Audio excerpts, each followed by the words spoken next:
இந்த 2026ல பெரிய சக்சஸ் ஆன ரீசெண்டா லான்ச் ஆன பைக்குகளை பத்தி தான் இந்த வீடியோல நம்ம பார்க்க போறோம். ஏன்னா இந்த 2026 மார்க்கெட் லிட்டரலி பாத்தீங்கன்னா கிரேசியா இருக்குது. ஏன்னா ஒரு சைடு பவர்ஃபுல்லான பெர்ஃபார்மன்ஸ் பைக்ஸ் இருக்குது, இன்னொரு பக்கம் எலக்ட்ரிக் பைக்ஸ், அதே நேரத்துல retro bikes, adventure bikes, budget sporty bike எல்லாமே ஒவ்வொரு பக்கம் லான்ச் ஆயிட்டு இருக்குது. இன்ட்ரெஸ்டிங்கான விஷயம் என்ன தெரியுமா, சில பைக்ஸ் மட்டும் லான்ச் ஆனதும் மார்க்கெட்ல செமையான ஹைப்பை கிரியேட் பண்ணிருச்சு. சோ இது எல்லாத்தையும் இந்த வீடியோல நம்ம டீடைலா பார்க்கலாம். எதனால 2026 பைக் மார்க்கெட் ஸ்பெஷலா இருக்குது அப்படின்னா, ஆக்சுவலா 2026 பைக் மார்க்கெட் ப்ரீவியஸ் இயர் மாதிரி இல்ல. முன்னாடி கம்பெனிஸ் மோஸ்ட்லி பாத்தீங்கன்னா கம்யூட்டர் பைக்ல தான் அதிகமா ஃபோக்கஸ் பண்ணுவாங்க. ஆனா இப்போ premium bikes, adventure bikes, electric bikes, ஸ்போர்ட்டியான கம்யூட்டர்ஸ் இந்த மாதிரி செக்மெண்ட்ல ஃபுல் growth வந்து காட்டிட்டு இருக்காங்க. இதனால கம்பெனிஸ் எல்லாமே அக்ரெசிவா லான்ச்சஸ் வந்து ஸ்டார்ட் பண்ணி கொண்டு போயிட்டு இருக்காங்க.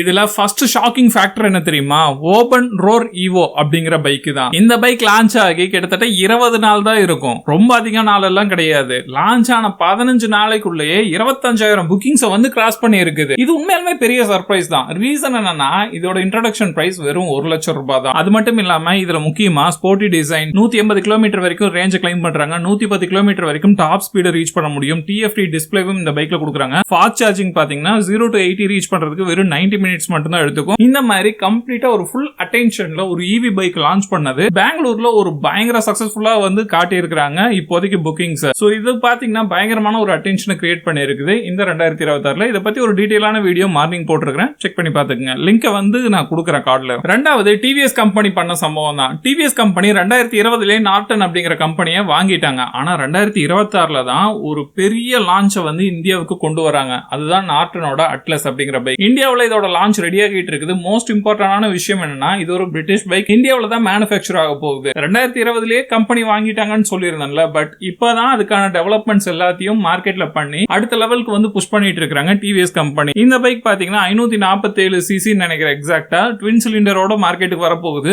ஆல்ரெடி BMW ஓட கொலாபரேட் பண்ணிருந்தாங்க. பட் நார்டன் கம்பெனி பாத்தீங்கன்னா டிவிஎஸ் கம்பெனிக்கு கீழே தான் வருது. பிரீமியம் பைக் செக்மெண்ட்லயும் இனி டிவிஎஸ் கான்சென்ட்ரேட் பண்ண போறாங்க.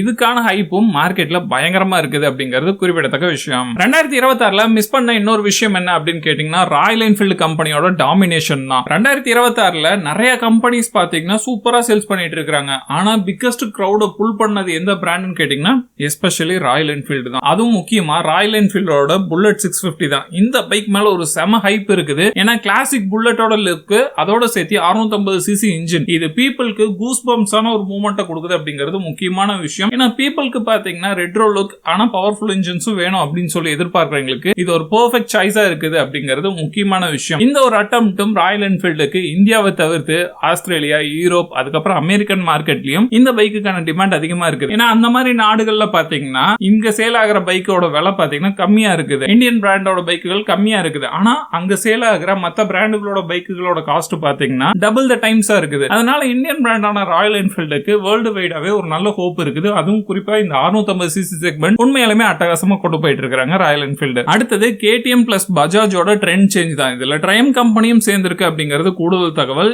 ஏன்னா இன்ட்ரெஸ்டிங்கான ட்ரெண்ட் என்ன தெரியுமா, 350 சிசி செக்மெண்ட்டுக்கு வந்து ஷிஃப்ட் ஆனதா. KTM, ட்ரையம், பஜாஜ் எல்லாருமே 350 சிசி பக்கம் அப்படியே மூவ் ஆக ஆரம்பிச்சிட்டாங்க. GST ரூல்ஸ் வந்து அப்ளை ஆச்சுன்னு உங்களுக்கு தெரியும். ஏன்னா 400 சிசிக்கு மேல இருந்துச்சுன்னா பிரைஸ் அதிகமாகுது, GSTயோட டாக்ஸ் அதிகமாகிறதுனால. அதனால கம்பெனிஸ் பாத்தீங்கன்னா பிரைஸ கொஞ்சம் குறைச்சு அஃபோர்டபிள் பிரைஸ்ல கொண்டு வரலாம் அப்படிங்கிற பிளான் வந்து போயிட்டு இருக்குது. பட் இருந்தாலும் சில பைக்குகள் இன்னும் பிரைஸ் குறையல அப்படிங்கிற குற்றச்சாட்டும் இருக்குது பஜாஜ் தரப்புல இருந்து. சோ அதையும் பார்த்து கொஞ்சம் சரி பண்ணாங்கன்னா இன்னும் கொஞ்சம் நல்லா இருக்கும் அப்படிங்கறத நான் எதிர்பார்க்கிறேன். அடுத்தது எலக்ட்ரிக் பைக்ஸ்ல இருக்க சடன்லி ஒரு க்ரோயிங் தான். ஏன்னா முதல்ல எல்லாம் பாத்தீங்கன்னா EVனாவே சொன்னா போதும், ஒன்னும் காரா இருக்கும் இல்லைன்னா ஸ்கூட்டரா இருக்கும். இந்த 2 மாடல்ஸ்க்கு மட்டும் தான் மார்க்கெட்ல எப்பவுமே டிமாண்ட் இருந்துச்சு. ஆனா இந்த 2026 வருஷம் சிச்சுவேஷன் அப்படியே மாறுது அப்படிங்கறத கண் கூட பார்க்க முடியுது. எக்ஸாம்பிளுக்கு சொல்லணும்னா, இதுக்கு முன்னாடி பார்த்த ஓபன் கம்பெனியோட ரோர் EV அப்படிங்கிற ஒரு மாடல், அதுக்கு அடுத்து பாத்தீங்கன்னா அல்ட்ரா வயலட்டோட X47 அப்படிங்கிற பைக் தான். ரெண்டுமே பாத்தீங்கன்னா ஒரு ஸ்போர்ட்டியான லுக்ல கொடுக்குறாங்க. ஃபாஸ்ட் ஆக்சலரேஷன் இருக்குது, ஃபியூச்சரிஸ்டிக்கான டிசைன், இந்த மாதிரி நிறைய விஷயத்துல பாத்தீங்கன்னா அட்ராக்ட் பண்றாங்க.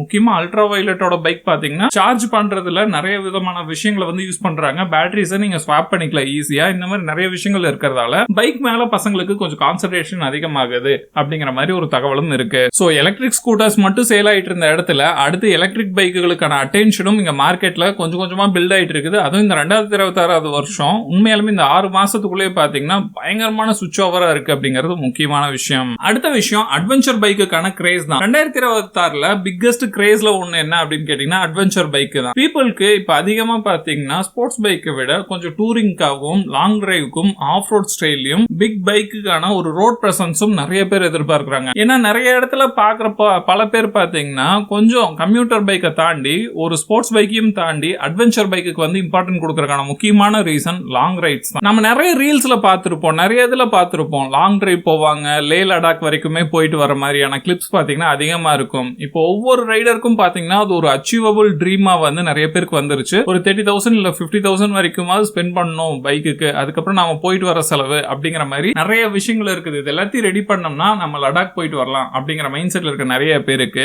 லாங் டிரைவ்க்கு ஏத்த மாதிரியான ஒரு அட்வென்ச்சர் பைக்கை தான் தேடுறாங்க. சோ அதுல பாத்தீங்கன்னா இப்ப மார்க்கெட்ல நிறைய விதமான ஆப்ஷன்ஸ் வந்து வந்தாச்சு. ஆனா புதுசா பாத்தீங்கன்னா BMW ஓட F450 GS, TVS Apache RTX 300, Royal Enfield Himalayan 650 இந்த மாதிரி பைக்குகள் மேல பாத்தீங்கன்னா பயங்கரமான ஒரு எக்ஸ்பெக்டேஷன் வந்து கிரியேட் ஆயிட்டு இருக்குது. நீங்க என்னதான் சொல்லுங்க, BMW ஓட 450 GS இருக்குதுல்ல, அந்த GS DNA வந்து கொண்டு வந்தாங்கன்னாவே BMW கம்பெனி அந்த பைக்கோட குவாலிட்டியே வேற மாதிரி இருக்கும். ஈவன் TVS கம்பெனில இருந்து அதே தான் கொடுக்குறாங்க அப்படின்னாலுமே இப்ப TVS 300 பாத்தீங்கன்னா அது வேற செக்மெண்ட். பட் BMW ஓட கொலாபரேட் பண்ணி தான் சில விஷயங்களை வந்து TVS பண்றாங்க. பட் என்ன இருந்தாலும் BMW ஓட குவாலிட்டி, அதோட ரைடிங் பொசிஷன், அதுக்கப்புறம் அந்த பிரீமியம் ஃபீல், இது எல்லாமே BMW தான் நம்ம அதை எக்ஸ்பெக்ட் பண்ண முடியும் அப்படிங்கிற மாதிரியும் சில விஷயங்கள் இருக்குது. அதனாலேயே இந்த மாதிரி அட்வென்ச்சர் பைக்குகள் வாங்குற நிறைய பேருக்கு நல்ல பட்ஜெட் இருக்கிறவங்க BMW பைக் பக்கம் போறாங்க அப்படிங்கிறது முக்கியமான விஷயம். ஏன்னா GS பைக் எல்லாம் பாத்தீங்கன்னா முதல்ல எல்லாம் ரொம்ப ஹை சிசில தான் இருந்துச்சு. ஆனா இப்ப மார்க்கெட்டுக்கு ஏத்த மாதிரி 310 GS, அதுக்கப்புறம் இப்ப 450 GS இந்த மாதிரி செக்மெண்ட்ஸ்ல எல்லாம் கொண்டு வருது.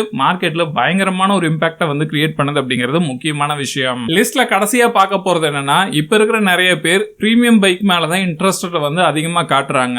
அது ஏன்னு உங்களுக்கு தெரியுமா? முன்னாடி மைலேஜ் வந்து ரொம்ப இம்பார்ட்டன்டா இருந்துச்சு. ஆனா இந்த 2026ல நிறைய பேரோட மைண்ட் செட் வந்து அப்படியே கம்ப்ளீட்லி சேஞ்ச் ஆயிருச்சு. இப்போ பைக்கை வந்து ஓட்டுறோமா, இப்ப எப்படி இருந்தாலும் பெட்ரோல் பிரைஸ் வந்து ஏறிடுச்சு. இப்போ என்ன பைக் எடுத்தாலுமே அதோட மைலேஜ் வந்து பாக்குறதுக்கு லோக்கலுக்கு யூஸ் பண்றதுக்கு பாத்தீங்கன்னா ஒரு EV ஸ்கூட்டர் இருந்தா போதும். ஆனா லாங் டிரைவ் பண்றதுக்கு மத்த இதுக்கு எல்லாத்துக்கும் ஒரு நல்ல எக்ஸ்பீரியன்ஸ் வேணும் அப்படிங்கிற மாதிரி மைண்ட் செட் போனதால நிறைய பேருக்கு பைக்ல இருக்கிற sound, road presence, touring capability, acceleration, பிரீமியமான ஃபீல், இந்த மாதிரி நிறைய விஷயங்களை இப்ப இருக்கிற மைண்ட் செட் வந்து அப்படியே கம்ப்ளீட்டா சேஞ்ச் ஆயிருச்சு அப்படிங்கறத முக்கியமான விஷயமா பார்க்கப்படுது. இதனால பிரீமியம் செக்மெண்ட் பாத்தீங்கன்னா பயங்கரமா growth ஆயிட்டு இருக்குது கொஞ்சம் கொஞ்சமா. அதுவும் இந்த 2026ல நல்ல விசிபிளாவே தெரியுது. முக்கியமான விஷயம் என்னன்னா, ரொம்ப பிரீமியம் பிராண்ட்ஸ் எல்லாம் பாத்தீங்கன்னா கீழே இறங்கி வந்திருக்காங்க. ஏன்னா அவங்களோட இதெல்லாம் பாத்தீங்கன்னா செக்மெண்ட் எல்லாம் பாத்தீங்கன்னா 500 சிசிக்கு மேல இருந்த கம்பெனிஸ் எல்லாம் பாத்தீங்கன்னா இப்ப ஸ்லோயர்லி பாத்தீங்கன்னா 350 சிசி, அதுக்கப்புறம் 300 சிசி, 450 சிசி இந்த மாதிரி பீப்புளுக்கு ஏத்த மாதிரியான செக்மெண்ட்ஸை கொண்டு வந்து இந்தியாவுக்கு ஏத்த மாதிரி வந்து சேல் பண்றதுல ரொம்ப இம்பார்ட்டன்ஸ் வந்து காட்டிட்டு இருக்காங்க அப்படிங்கிறது ஒரு முக்கியமான விஷயம். அது மட்டும் இல்லாம இப்போ ஒரு 155 சிசில இருக்கிற ஒரு ஸ்போர்ட்ஸ் பைக் R15 எடுக்கணும்னாவே 2,20,000 வரைக்கும் செலவு பண்ண வேண்டியதா இருக்குது. இப்ப யோசிச்சு பாருங்க, இன்னொரு 1 lakh வந்து நீங்க எக்ஸ்ட்ரா போடுற மாதிரி இருந்துச்சுன்னா லிட்டரலி ஒரு என்ட்ரி லெவல்ல இருக்கிற ஒரு பிரீமியம் பைக் நீங்க வாங்க முடியும் அப்படிங்கிற கண்டிஷன்ல இருக்குது. எப்படி இருந்தாலும் நம்ம மைலேஜ் பாக்குறோம், மற்ற விஷயங்களை பாக்குறோம் அப்படிங்கறதெல்லாம் தாண்டி இப்ப பிரீமியம் பைக்குக்கும் இப்போ நார்மலா யூஸ் பண்ற பைக்குக்கும் இருக்கிற கேப் பாத்தீங்கன்னா கொஞ்சம் குறைஞ்சிருச்சு அப்படிங்கறத முக்கியமான விஷயம். அதுவும் பிரீமியம் பைக் பக்கம் மூவ் ஆகிறதுக்கு நிறைய விதமான காரணமாகவும் இருக்கு. ஓகே நண்பா, வீடியோவோட கடைசிக்கு வந்துட்டோம். இந்த 2026 மார்க்கெட் அப்படிங்கிறது பாத்தீங்கன்னா ஒரு கம்ப்ளீட்லி ஒரு டிரான்ஸ்ஃபர்மேஷன் பீரியடா இருக்குது அப்படிங்கறத முக்கியமான விஷயம். பெட்ரோல் பைக்ஸ் மட்டும் இல்ல, எலக்ட்ரிக் பைக்ஸ் கூட ஸ்ட்ராங்கா காம்படிஷன் பண்ண கொடுக்க ஆரம்பிச்சிருச்சு. அதே நேரத்தில் adventure bike, retro bike, premium sporty bike, அதுக்கப்புறம் பிரீமியம் கம்யூட்டர், இந்த மாதிரி நிறைய செக்மெண்ட் பாத்தீங்கன்னா நல்ல growth காட்டுது இந்தியாவுல. உங்க ஒப்பீனியன் என்ன? உங்ககிட்ட ஒரு நல்ல பட்ஜெட் இருக்குது, நீங்க எந்த மாதிரி பைக்கை வந்து சூஸ் பண்ணுவீங்க இந்த 2026ல? எந்த பைக் பிக்கஸ்ட் ஹிட் ஆகும் அப்படின்னு உங்களுக்கு ஐடியா இருந்துச்சுன்னா மறக்காம கீழே கமெண்ட் பண்ணுங்க. அடுத்த வீடியோல பார்க்கலாம் நண்பா. டாடா.